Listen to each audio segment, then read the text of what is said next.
தாவேகா தேர்தல் வாக்குறுதிகள் அடங்கிய கோப்புடன் சட்டப்பேரவைக்கு வந்த அதிமுக பொதுச் செயலாளர் இபிஎஸ் தேர்தல் வாக்குறுதிகளை பட்ஜெட்டில் இடம்பெற்றுள்ளனவா என குறிப்பிடுத்தபடி இருந்தார். திமுக தரப்பில் முன்னாள் வேளாண் துறை எம்.ஆர்.கே. பன்னீர்செல்வம் இபிஎஸ் உடன் பேசியவாறு அவரும் குறிப்புகளை எடுத்துக் கொண்டிருந்தார்.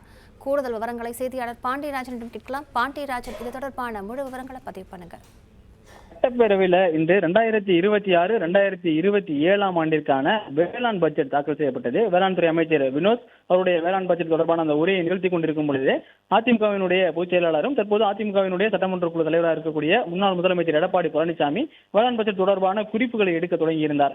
எடப்பாடி பழனிசாமி அவர்கள் அருகில் அமர்ந்திருப்பவர் யார் என்று பார்க்கும்போது திமுகவினுடைய முன்னாள் வேளாண் துறை அமைச்சர் எம்.ஆர்.கே. பன்னீர்செல்வம், அதிமுகவினுடைய இருக்கக்கூடிய சட்டமன்ற குழு தலைவரும் திமுக சட்டமன்ற உறுப்பினருமான எம்.ஆர்.கே. பன்னீர்செல்வம் இருவருமே நீண்ட நேரம் பேசிக் கொண்டிருப்பதை நம்மால் அங்கு பார்க்க முடிந்தது.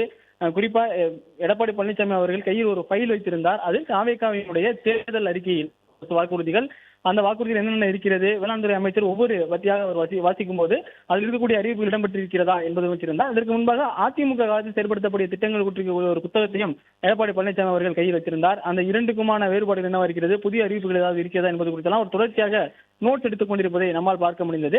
அது மட்டுமல்லாமல் திமுக சட்டமன்ற உறுப்பினர் முன்னாள் வேளாண் துறை அமைச்சர் எம்.ஆர்.கே. பன்னீர்செல்வம் எடப்பாடி பழனிசாமியிடம் அந்த கோப்பை தன்னிடம் கொடுக்குமாறு கேட்டிருந்தார். அந்த ரோஸ் கலர் ஃபைலாக இருந்தது.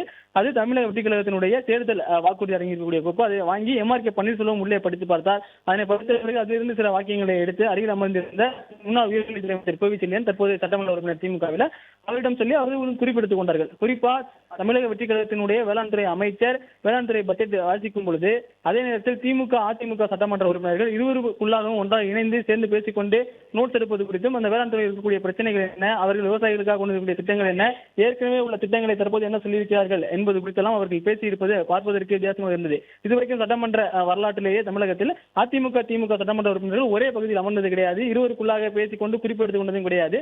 தமிழக வெற்றி கழகம் ஒரு புதிய அரசாக வந்த என்பதற்காக திமுக அதிமுக சட்டமன்ற உறுப்பினர்கள் இணைந்து சட்டமன்றத்துக்குள்ளாகவே தங்களுக்குள்ளான கருத்துக்களை பரிமாறிக்கொள்வது தற்போது முதன்முறையாக நடந்திருக்கிறது.